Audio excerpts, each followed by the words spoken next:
The wedding of the decade was supposed to be a celebration. Instead, it was an execution. Alistair Stirling, the Earl of Blackwood, stood at the altar, not with love, but with a cold, simmering hatred for the woman walking toward him. He believed Genevieve had orchestrated the scandal that forced his hand, trapping him in a marriage he never wanted. He vowed to make her life a frozen hell, to humiliate her as she had humiliated him. But Alistair was fighting a war against a ghost. He didn't know that the silence he mistook for arrogance was actually the silence of survival. He didn't know about the locked trunk at the foot of her bed, or the gruesome, blood-stained secret hidden inside a secret that would shatter his world and bring a powerful earl to his knees. The organ music swelled through the vaulted ceiling of St. Jude's Cathedral in London, a joyous sound that felt entirely discordant with the atmosphere in the pews. It was November 14th, 1889. Outside, a bitter sleet was falling, turning the cobblestones of the city into slick grey traps. Inside, the temperature seemed even colder. Alistair Stirling, the 9th Earl of Blackwood, stood at the altar. He was a man composed of sharp angles and rigid discipline, known throughout the peerage for his exacting standards and his terrifying competence in the House of Lords.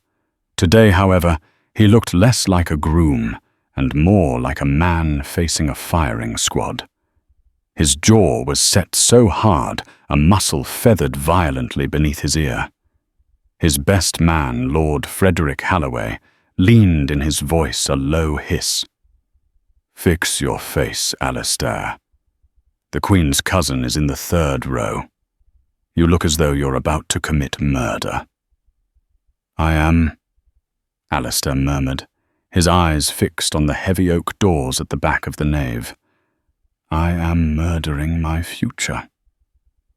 The doors groaned open. The congregation turned. A collective intake of breath rippled through the church, followed by the rustle of silk and the murmur of gossip. Walking down the aisle was Lady Genevieve Caldwell. She was undeniably beautiful, with hair the colour of roasted chestnuts and eyes of a startling pale green. But today she looked like a corpse draped in lace. Her skin was translucent, her movements stiff and mechanical. There was no blush on her cheeks, no light in her eyes. She gripped her father's arm, not with affection, but with the desperation of someone trying to remain upright. Her father, Baron Caldwell, a man known for his gambling debts and violent temper, beamed with a sickening triumph. This marriage was his salvation. He had effectively sold his daughter to clear his ledgers. Alistair watched her approach, his hatred curdling in his gut. Look at her, he thought, the picture of innocent victimhood, as if she didn't engineer this entire farce. 2 weeks ago, Alistair had been found in a compromising position with Genevieve in the conservatory during the breathless hours of the Rothschild ball. He had no memory of how he got there, only the haze of too much brandy, a scent of lavender, and then the doors bursting open to reveal her father and a convenient group of witnesses. He was certain Genevieve had spiked his drink. She was a Caldwell after all, desperate, impoverished, and grasping. She had trapped him, and now she would pay the price. Genevieve reached the altar. She did not look at him. She stared fixedly at the intricate embroidery on the priest's stole. "Dearly beloved," the priest began. When the time came for the vows, Genevieve's voice was a whisper, brittle as dry leaves. "I do." Alistair took her hand to slide the heavy gold band onto her finger. Her skin was ice cold. He felt a tremor run through her, a violent shudder that she suppressed instantly. He mistook it for revulsion. Good, he thought. Hate me. Hate. It will make this easier. "I, Alistair, take thee, Genevieve." He spoke the words like a sentence passed by a judge. As they walked back down the aisle, man and wife, the whispers grew louder. They weren't cheering. They were dissecting. Caught him good, didn't she? A Caldwell as a countess. The Blackwood ancestors must be spinning in their crypts. She looked smug. Got what she wanted. Alistair gripped her hand tightly, crushing her fingers against his palm. He leaned down, whispering into her ear as they passed the pews. Smile, Genevieve. You've won the prize. Try to look like you aren't already counting my money. Genevieve stumbled slightly. She looked up at him, her eyes wide and glassy. For a second, he saw raw, naked terror. But then she blinked, and the mask of indifference slid back into place. I am counting nothing, my lord, she whispered, her voice barely audible over the organ. Except the minutes until this day ends. The carriage ride to the reception was silent. Alistair stared out the window. Genevieve stared at her lap. She was breathing in shallow, carefully measured gasps. We will not be staying in London for the season, Alistair announced abruptly, not turning to look at her. I assumed as much, she replied. We are leaving tonight for Blackwood Manor in Northumberland. It is isolated, cold, and understaffed. You will have no society friends, no balls, no gambling father to sponge off my accounts. You wanted the title, Genevieve. You have it. You will be the countess of a fortress on a cliff, and you will rot there. He waited for her to protest, to cry, to demand her rights. Instead, Genevieve closed her eyes and leaned her head back against the velvet squab. A strange expression crossed her face. Not anger, but relief. Thank you, she breathed. Alistair turned to look at her, bewildered. Thank you.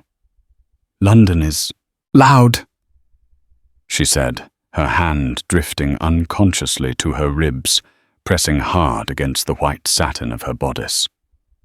I prefer the quiet, Alistair scoffed, turning away. A performance to the very end. You'll be begging to return within a week. He didn't notice that where she pressed her hand against her ribs, the white satin was slightly wrinkled, as if concealing thick bandages beneath the corset. He didn't notice the bead of sweat trickling down her temple, despite the chill in the carriage. He only saw the woman who had ruined his life. The train ride north was an ordeal of silence and soot. By the time they transferred to the private carriage for the final leg of the journey to Northumberland, the sun had long set, leaving the world in a pitch-black void. Blackwood Manor was not a home. It was a statement of power. Built from dark quarried stone, it sat on a jagged promontory overlooking the North Sea. The wind here didn't blow. It screamed. The carriage lurched over the uneven cobblestones of the courtyard. Alistair stepped out first, ignoring the footman's hand. He stood in the biting wind, watching as Genevieve attempted to disembark. She moved with agonizing slowness. As her foot touched the ground, her knee buckled. She grasped the doorframe, her knuckles white. The dramatics can stop now. Genevieve, Alistair snapped, pulling off his gloves. There is no audience here to pity you. I tripped, she murmured, straightening up with a visible effort. She refused the footman's arm, walking unaided toward the massive front doors. Inside, the staff was lined up a skeleton crew, as Alistair had promised. Mrs. Higgins, the housekeeper, looked at the new mistress with skepticism. They had heard the rumors. A gold digger. A trap. Dinner will be served in 1 hour, Alistair announced, handing his coat to the butler. Her ladyship will be staying in the East Wing. The staff exchanged glances. The East Wing was the old nursery wing. It hadn't been renovated in 50 years. It was draughty, damp, and far removed from the master's quarters in the West Wing. Genevieve didn't blink.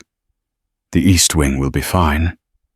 "I want no disturbances," Alistair added, finally looking at her. "We will live separate lives under this roof. You are to manage the household accounts, ensuring you do not drive us into ruin as your father did his own estate. Beyond that, do not speak to me, unless spoken to." "As you wish, my lord." She turned to the staircase. Every step seemed to be a battle. Alistair watched her go, a flicker of irritation rising in his chest. Why was she walking like that? It was as if she were made of glass. Guilt, he decided. It weighs heavy. Up in the East Wing, Genevieve entered her allocated room. It was freezing. The fire in the hearth was sputtering, barely fighting back the chill of the stone walls. The furniture was covered in dust sheets, hastily pulled back to reveal a faded four-poster bed. As soon as the door clicked shut and she was alone, the facade crumbled. Genevieve collapsed onto the rug, a guttural sob tearing from her throat. She clamped a hand over her mouth to stifle the sound. She couldn't let them hear. She couldn't let him hear. With trembling fingers, she began to undo the buttons of her traveling dress. It was an agonizing process. Her breath came in short, sharp hisses. When the heavy fabric finally pooled around her waist, she moved to the corset. The white chemise beneath was stuck to her skin. She peeled it back, gritting her teeth against the searing pain.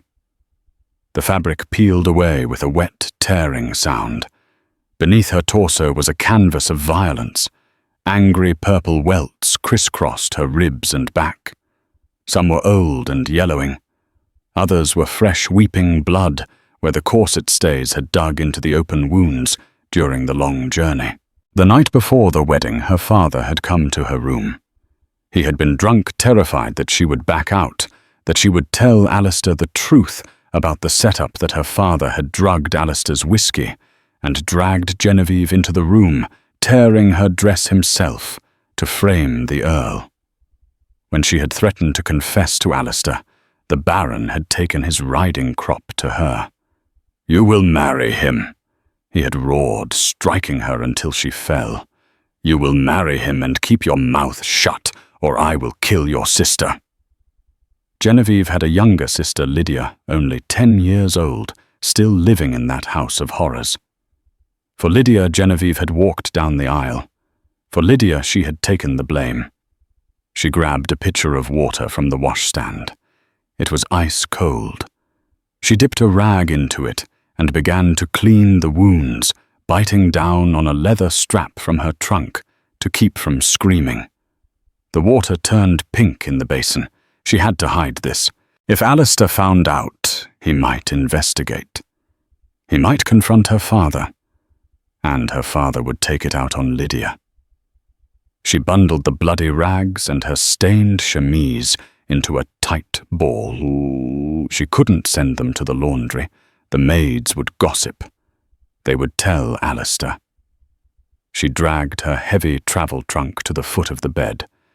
It was locked with a heavy brass padlock.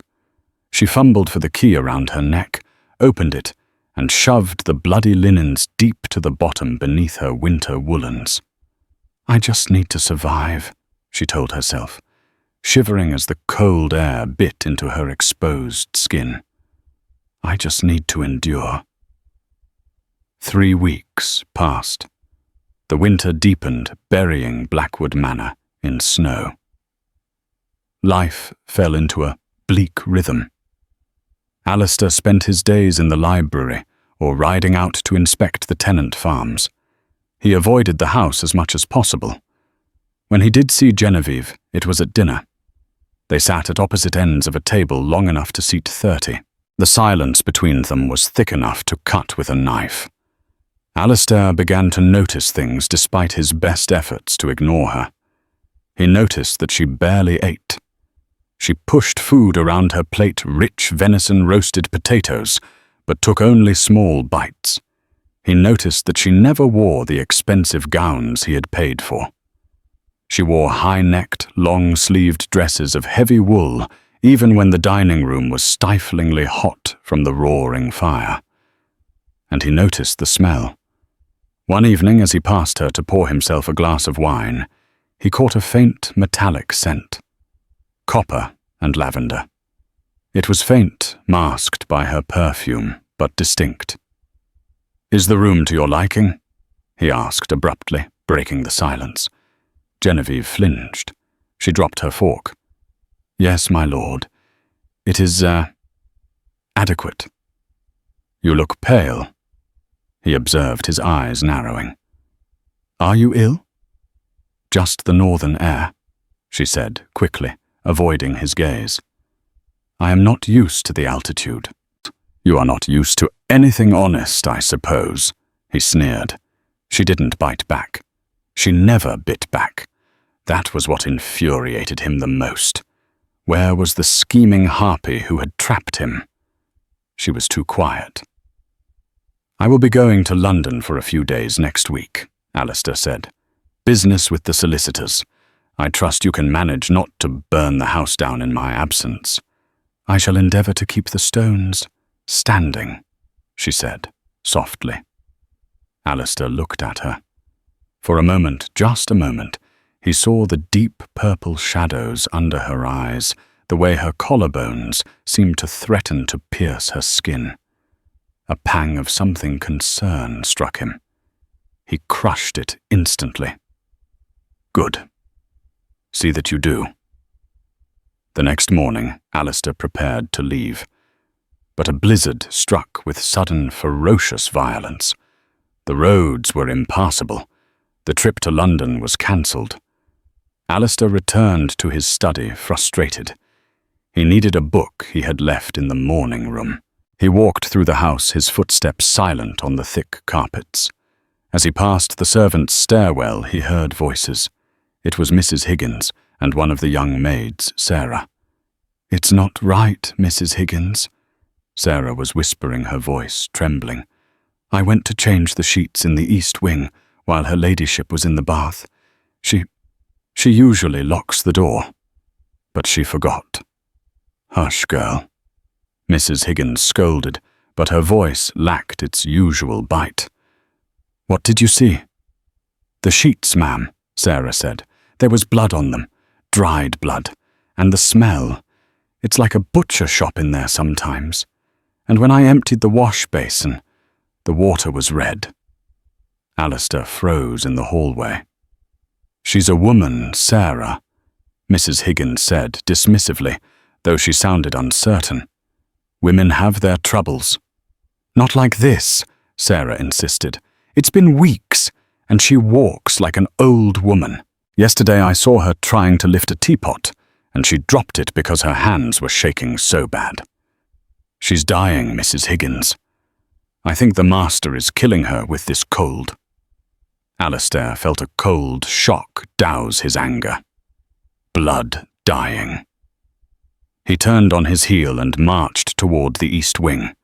He told himself he was going to investigate because he didn't want a death on his hands. He didn't want the scandal of a wife dying of neglect. He reached her door. It was closed. He didn't knock. He turned the handle and threw it open. "Genevieve." The room was empty. The bed was made. But the trunk at the foot of the bed was open. Alistair stepped into the room. It was freezing, much colder than the rest of the house. The window had a crack in the pane that had been stuffed with a rag. He walked toward the trunk. He intended to see if she was packing to leave. He looked inside. On top lay her woolens. But something was poking out from beneath a grey shawl, a piece of white linen stiff and brown with dried stains. Alistair frowned. He reached down and pulled the shawl away. His breath hitched in his throat. Beneath the clothes lay a pile of rags, dozens of them. Chemises, handkerchiefs, strips of bedsheet. Every single one of them was soaked in old brown blood and fresh, bright red blood. He picked up a chemise. The back of it was shredded, the fabric stuck together with gore. It wasn't just a little blood. It was a massacre. "What in God's name?" he whispered. "Don't touch that." Alistair spun around. Genevieve stood in the doorway. She was wearing only a thin nightgown, having just come from the bathing room down the hall. Her hair was wet, clinging to her shoulders. But it was her face that stopped him. It was grey. Her lips were blue. And as she raised her arm to point at him, the loose sleeve of her gown slipped down. There on her forearm was a bruise the shape of a handprint. A large male handprint. It was fading yellow and green, but undeniable. Alistair looked from the bloody rags in his hand to the bruise on her arm. The pieces of the puzzle slammed together in his mind, but they formed a picture he couldn't comprehend. "Who did this?" Alistair asked, his voice low and dangerous. Genevieve's eyes darted to the trunk, then back to him. She began to back away. "It is nothing. A female complaint. Please leave my room." "Don't lie to me," Alistair roared, causing her to flinch violently. He held up the shredded chemise. "This is not a female complaint. This is the back of a dress. Someone whipped you." He took a step toward her. "Who did this?" Genevieve shook her head, tears spilling over. "No one. I fell. I fell on the stairs in London. You fell and whipped your own back." Alistair closed the distance between them.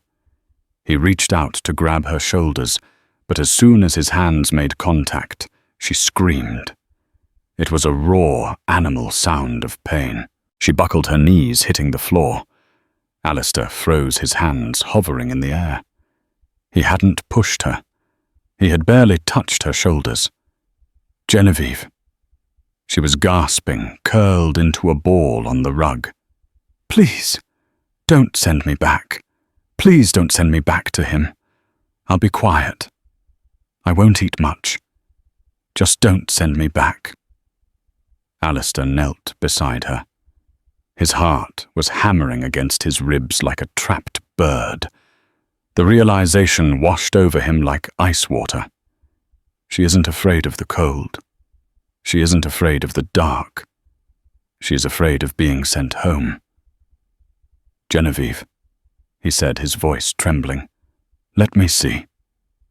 "No," she sobbed. "I need to see," he said more gently this time. "I need to know if I need to call a doctor." "No doctor," she cried, gripping his sleeve. "If the doctor sees, he'll tell people. If people know my father, he'll hurt Lydia. He said he'd kill her." The name hung in the air. Lydia, her little sister. Alistair felt the world tilt on its axis. The villain he had constructed in his mind, the manipulative, greedy schemer, evaporated. In her place was a woman who had walked into a marriage she didn't want, accepted his hatred, and lived in freezing isolation, all to protect a child. "He did this?" Alistair asked, his voice barely a whisper. "Your father?" Genevieve didn't answer. She just wept, her forehead pressed against the dusty floorboards. Alistair reached out his hands, shaking, and gently, ever so gently, pulled the back of her nightgown down. He squeezed his eyes shut and turned his head away, bile rising in his throat. Her back was a ruin. The wounds were infected. The skin was angry and hot. It was a miracle she was standing. It was a miracle she was alive. He had made her carry luggage. He had made her sleep in a freezing room. He had mocked her for being weak while she was bleeding into her clothes every single day. Alistair Sterling had never felt shame before. Not like this. This was a soul-destroying weight. He stood up. He took the blanket from the bed and wrapped it around her shivering form.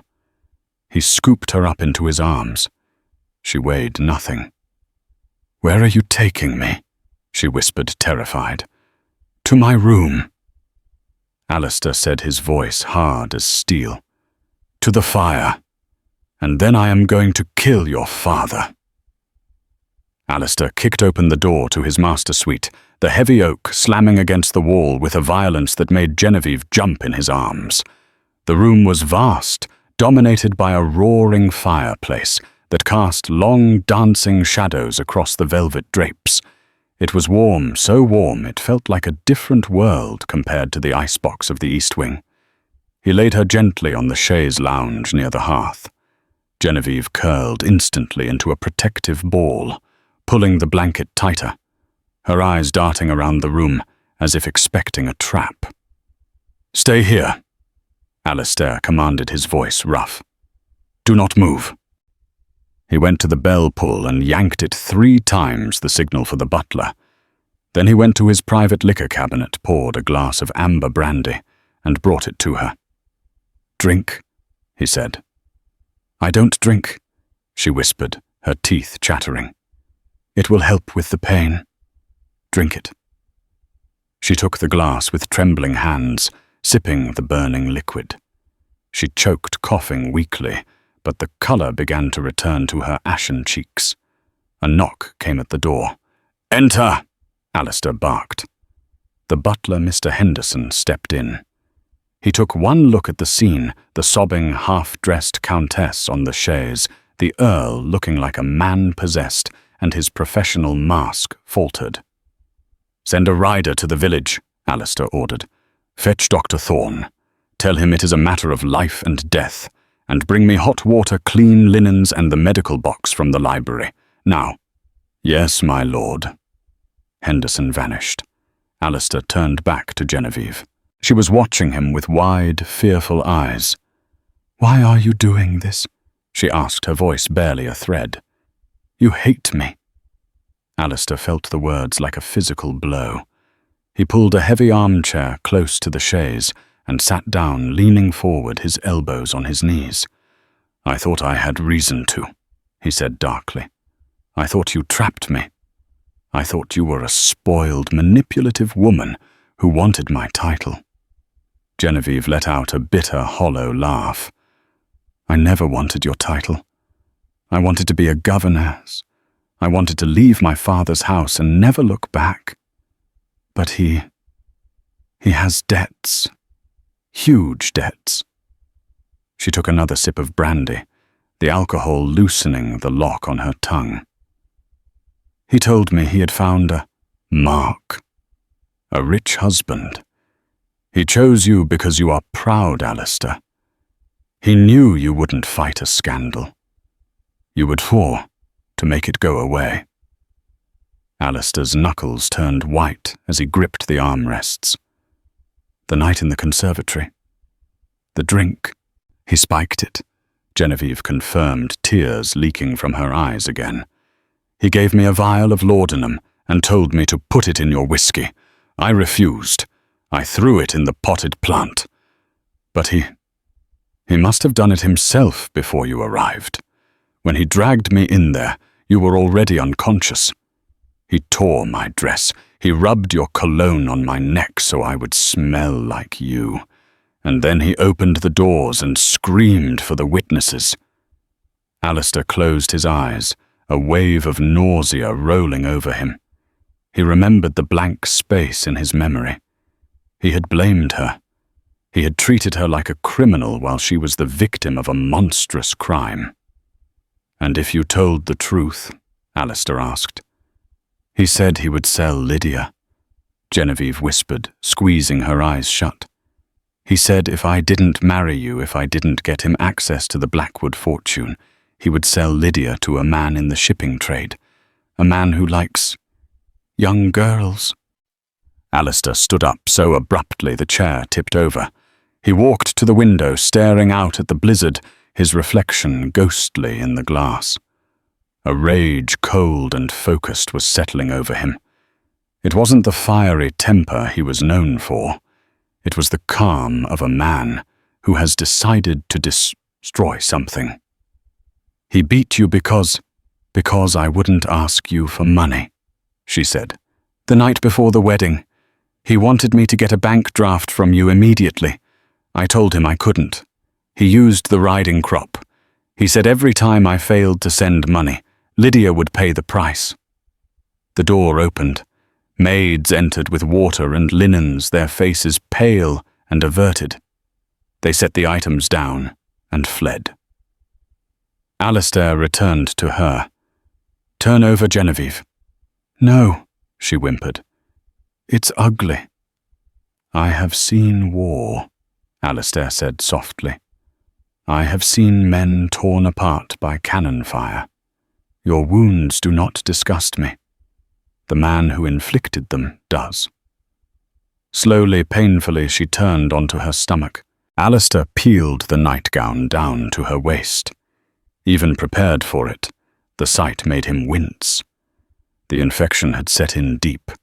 The skin was angry red streaks radiating from the lacerations.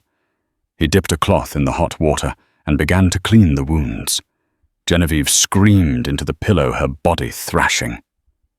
"I know," Alistair murmured, his voice breaking. "I know. I'm sorry." For an hour he tended to her. He cleaned the blood he had ignored for weeks. He applied salve to the skin he had mocked. Every flinch of her body was a penance for him. By the time Dr. Thorne arrived, Genevieve had passed out from the pain and exhaustion. The doctor, a gruff old man who had known Alistair since boyhood, examined her in grim silence. "She will live," Dr. Thorne said, wiping his hands. "But she is malnourished, exhausted, and severely traumatized. If she had stayed in that cold room another week, the infection would have entered her blood. You would have been burying her by Christmas." Alistair sat by the bed, holding Genevieve's limp hand. "I did this, Silas. I let this happen." "Then fix it," the doctor said, packing his bag. "She doesn't need a doctor anymore, Alistair. She needs a protector, and she needs to know she is safe." "Safe?" Alistair repeated, looking at her pale face. "She won't be safe until Baron Caldwell is dead." "Don't do anything stupid," Dr. Thorne warned. "The law is tricky with fathers and husbands." Alistair looked up, his eyes hard. "I am the Earl of Blackwood.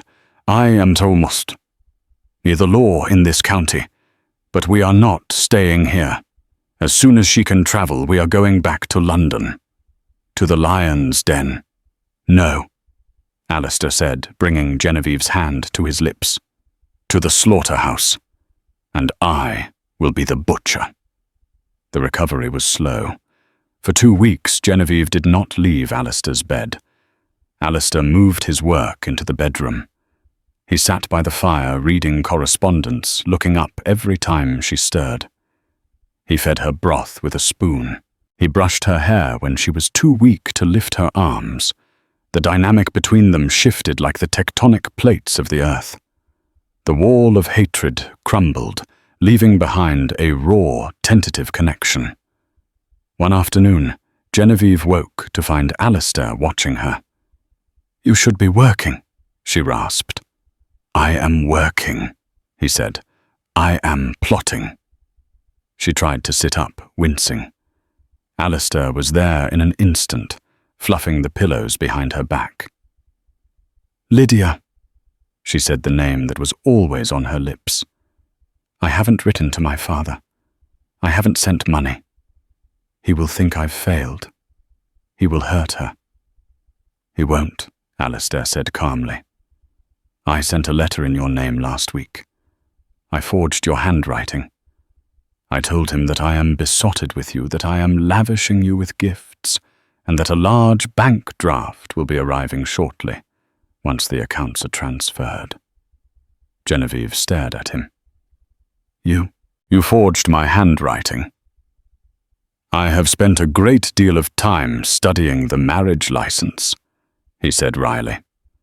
I learned the curve of your signature quite well. He will wait for the money, Genevieve said, hope kindling in her eyes. He is greedy. He will wait. Exactly.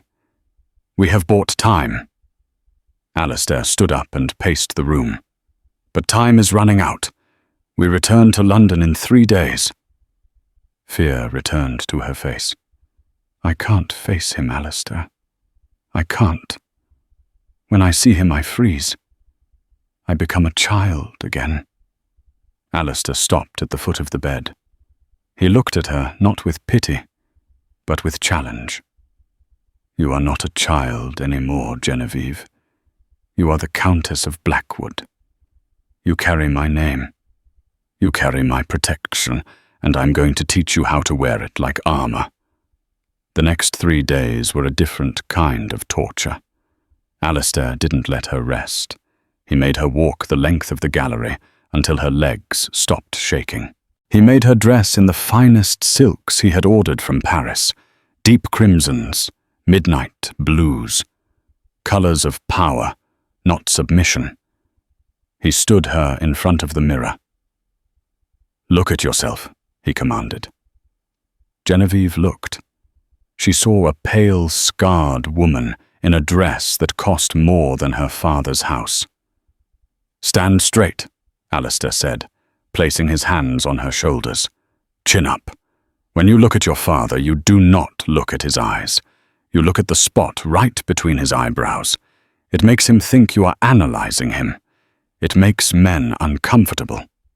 I can't, she whispered. You can, he whispered back, his breath hot on her ear.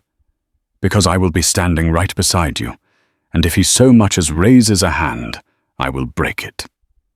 He turned her around to face him. His expression softened. Genevieve, you saved your sister by sacrificing yourself. You are the strongest person I know. You survived him. You survived me. Do not let him win now. She looked into his grey eyes and saw something she hadn't seen before. It wasn't just determination. It was devotion. Okay, she breathed. Okay. They left for London on a crisp Tuesday morning. The carriage was loaded not just with trunks, but with weapons. Alistair had a revolver in his coat pocket. He had also sent a telegram to his solicitors and to a private investigator he employed for delicate matters. The train ride south was different this time. They sat opposite each other, but their knees touched. Alistair read the newspaper aloud to her, his voice a steady rumble that kept her anxiety at bay. As the smoke of London appeared on the horizon, Genevieve felt the panic rising, a cold hand squeezing her throat. Alistair reached across and took her hand. Remember the plan? We are happy, she recited. We are in love. I am the adored wife who has the Earl wrapped around her finger. And your father. My father is a nuisance we are tolerating for the sake of family appearances. Good. Alistair squeezed her hand. The Baron thinks he sold a victim. He is about to find out he sold his own executioner. They arrived at the Blackwood townhouse in Mayfair. It was bustling with activity. Alistair had ordered the house opened and prepared for a grand ball. A ball? Genevieve asked as they stepped into the foyer. We are hosting a ball next week, Alistair said, handing his coat to the butler. The return of the happy couple. Everyone who was at the wedding will be there. The Queen's cousin will be there. And your father will be there. Why? Because, Alistair said, a cruel smile touching his lips. Revenge is best served with an audience. I want to ruin him, Genevieve. I don't just want to save Lydia. I want to strip him of his title, his money, his reputation, and his freedom. I want him to rot in prison while you and Lydia live in luxury. And to do that, we need witnesses." He turned to her, his eyes blazing. "Are you ready to play the part of your life, my love?" Genevieve took a deep breath. She felt the phantom pain of the scars on her back, a reminder of what was at stake. She thought of 10-year-old Lydia, probably hiding in the attic right now, waiting for a savior. She straightened her spine, ignoring the ache. She lifted her chin. She looked at Alistair, her husband, her partner. "I am ready," she said. And for the first time she sounded like a countess. The following morning, the sun rose over London, but the fog clung to the streets like a shroud. Alistair and Genevieve did not go to the park or the shops. They went straight to the Caldwell residence. The carriage pulled up to the peeling grey facade of the townhouse where Genevieve had grown up. It looked smaller than she remembered, and dirtier. "Stay close to me," Alistair murmured, as the footman opened the door. Genevieve stepped out, her heart hammered against her ribs, but her face was a mask of porcelain perfection. She wore a dress of emerald green velvet, a high collar, hiding any trace of nervousness. Diamonds. Blackwood family heirlooms glittered at her throat and ears. They knocked. The door was opened by the old butler, deeply confused to see them. "Lord Blackwood, Lady Genevieve. The master he is at breakfast." "We know," Alistair said, pushing past him. They walked into the dining room. Baron Caldwell was sitting at the head of the table, nursing a cup of coffee and a hangover. He looked up, his bloodshot eyes widening in shock. "Genevieve, Lord Blackwood." He scrambled to stand, knocking over his chair. I didn't expect you until next month." "We missed the city," Alistair said smoothly, his arm wrapped possessively around Genevieve's waist. "And Genevieve missed her sister. Where is Lydia?" The Baron's eyes darted between them. He was looking for signs of abuse, for signs that Alistair had broken her. Instead, he saw his daughter looking wealthier and healthier than she ever had in his care. "Lydia is upstairs, studying," the Baron said, licking his lips. "And the bank draft. All in good time, Baron." Alistair said, his voice dropping an octave. "First, I wish to see my sister-in-law." Of course. The Baron rang a bell. "Fetch Lydia." A few moments later, the door creaked open. Lydia peered in. She was a small, thin girl, with the same chestnut hair as Genevieve, but her eyes were terrified. She wore a dress that was too small, her wrists protruding from the sleeves. "Jenny!" she cried, forgetting protocol and running toward her sister. Genevieve dropped to her knees, heedless of the velvet dress, and caught Lydia in her arms. She hugged the girl fiercely, checking her ribs, her arms, her face. She is thin, but unhurt. Genevieve thought relief flooding her. "We made it in time." "Well," the Baron said with a forced laugh. "A touching reunion. Now, Alistair, about that business matter." Alistair stepped forward, blocking the Baron's view of the sisters. He towered over the older man. "I have decided," Alistair said slowly, "that the transfer of funds is too complex to handle via post. I prefer to settle my debts in person." The Baron grinned greedily. "Excellent. Shall we retire to my study?" "No," Alistair said. "We shall settle it at my ball next week. I have prepared a special presentation. I want all of London to see how generous the Sterling family can be to its in-laws." The Baron frowned. "A public presentation, that is hardly customary." "It is how I do business," Alistair said, his voice leaving no room for argument. "You will be there, and Lydia will come with us now.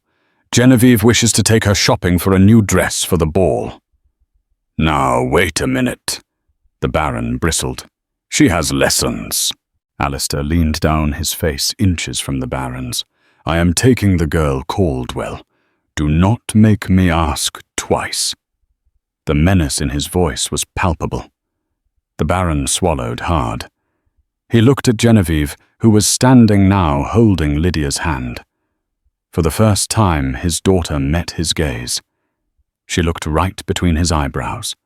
Her expression was cold, dead. "Take her," the Baron muttered, "but brings her back, and bring the money on Saturday." "Oh, you will get what you deserve on Saturday," Genevieve said. Her voice was steady, clear as a bell. Alistair offered his arm to his wife. Genevieve took it, her other hand gripping Lydia's. They turned and walked out of the house, leaving the Baron standing in the gloom of his dining room, a strange unease prickling at the back of his neck.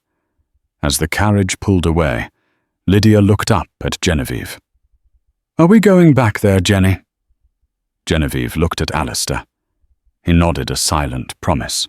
"No, darling," Genevieve said, pulling her sister into a hug. "You are never going back there. None of us are." The Blackwood townhouse was a blaze of gaslight and diamonds. The crème de la crème of London society had gathered, drawn by the irresistible scent of scandal.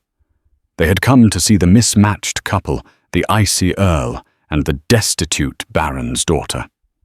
They expected a train wreck. Alistair was prepared to give them a revolution. Genevieve stood at the top of the grand staircase, her hand resting lightly on Alistair's arm. She wore a gown of midnight blue silk, cut to perfection, to hide the lingering bandages beneath. Around her neck sat the sterling sapphire, a gem so heavy and dark it looked like a piece of the night sky. She was trembling, but only Alistair could feel the vibration through the fabric of his tuxedo. "Breathe," he whispered, his lips barely moving. "Tonight, the wolf dies." "I see him," she murmured. Baron Caldwell was standing near the champagne fountain, looking like a man who had already won the lottery. He was surrounded by creditors he had likely promised to pay off by morning. He looked up, catching sight of his daughter and son-in-law, and raised his glass in a mocking toast. Alistair led Genevieve down the stairs. The room went silent save for the rustle of crinoline. They moved through the crowd like royalty parting the sea of gossips. "Father," Genevieve said coolly as they reached him. "My dear," the Baron smiled, his eyes hard and glassy with drink. "You look expensive. Marriage suits you." He turned to Alistair. "And you, my lord, I believe we have a presentation to make." "Indeed," Alistair said, his voice carrying over the sudden hush of the orchestra. "If you would join me on the dais, Baron, I think everyone should hear what I have to say." The Baron preened, buttoning his jacket. He imagined a public declaration of family unity, perhaps a handover of a giant novelty check or a deed to an estate. He followed Alistair to the raised platform at the end of the ballroom. Genevieve stayed at the foot of the stairs, keeping Lydia close behind her. Alistair raised a hand. The music stopped completely. The silence was absolute. "My lords, ladies, and distinguished guests," Alistair began, his voice deep and commanding. "You all know the circumstances of my marriage. You have whispered about it in your parlors. You have called it a scandal. You have called my wife a schemer." A ripple of nervous laughter went through the crowd. "But I have discovered," Alistair continued, his eyes locking onto the Baron, "that the only schemer in this room is the man standing beside me." The Baron's smile faltered. "Alistair, what is this?" "This," Alistair said, reaching into his jacket pocket and pulling out a sheaf of papers, "is a detailed record of the debts of Baron Caldwell. Gambling debts, debts to brothels, debts to loan sharks in the East End. This is preposterous, the Baron sputtered, his face turning puce. This is a private matter. And this, Alistair ignored him, pulling out a small dirty vial, is a bottle of laudanum purchased from an apothecary in Cheapside on the 13th of November. The apothecary, a Mr. Finch, is currently downstairs, speaking with Inspector Aberline of Scotland Yard. The crowd gasped. The name of the famous inspector sent a shock-wave through the room. You drugged me, Alistair accused, his voice turning into a growl. You drugged me to entrap me into a marriage to save your own skin.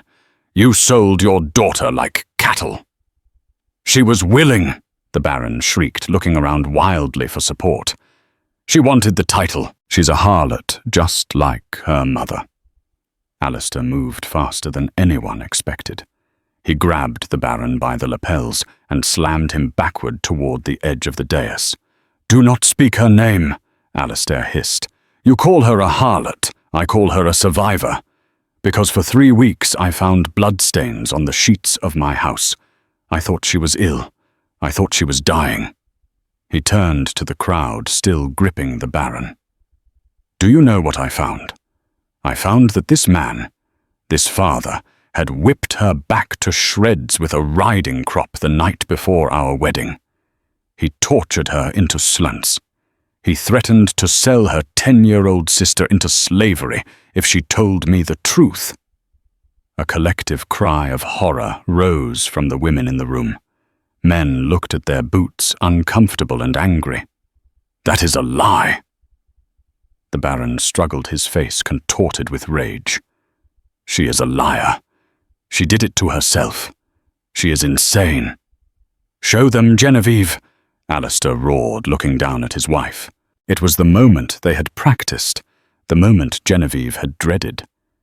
But she looked at Lydia, shrinking behind her skirts. She looked at her father, the man who had been the monster under her bed for her entire life. Genevieve stepped forward. She didn't undress. She didn't need to. She simply unbuttoned the long velvet gloves she wore. She peeled the left one down slowly.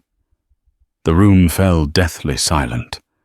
On her forearm, distinct and ugly against the pale skin, was the fading yellow-green bruise of a handprint, and above it a jagged half-healed scar where the buckle of the belt had caught her when she tried to shield her face. He did this, Genevieve said, her voice ringing out clear and strong. He beat me until I couldn't stand. And he told me if I ever loved my husband, if I ever told him the truth, he would kill my sister. She pointed a shaking finger at her father. You are not a baron. You are a beast. The Baron snapped. The humiliation, the alcohol, the ruin staring him in the face, it was too much. With a roar of incoherent fury, he shoved Alistair away. He didn't go for Alistair, who was too big. He went for the prey he knew he could hurt.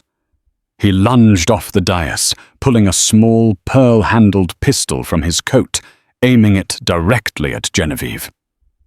You ungrateful witch! He screamed. Screams erupted. The crowd scattered. Genevieve froze. She saw the barrel of the gun. She saw her death. But she didn't feel the bullet. A blur of black motion intercepted the shot. Alistair had vaulted off the dais, tackling the Baron just as the gun went off. Bang!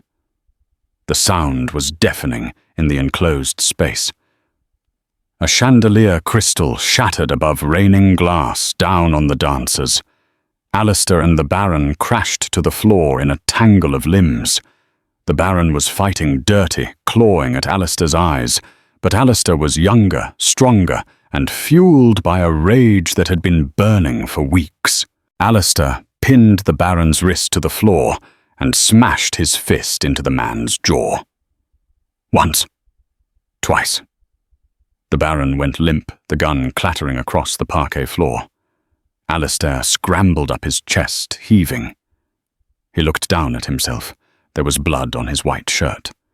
Genevieve screamed, running to him. "Alistair!" He looked at her, dazed. "I'm fine. It's his blood."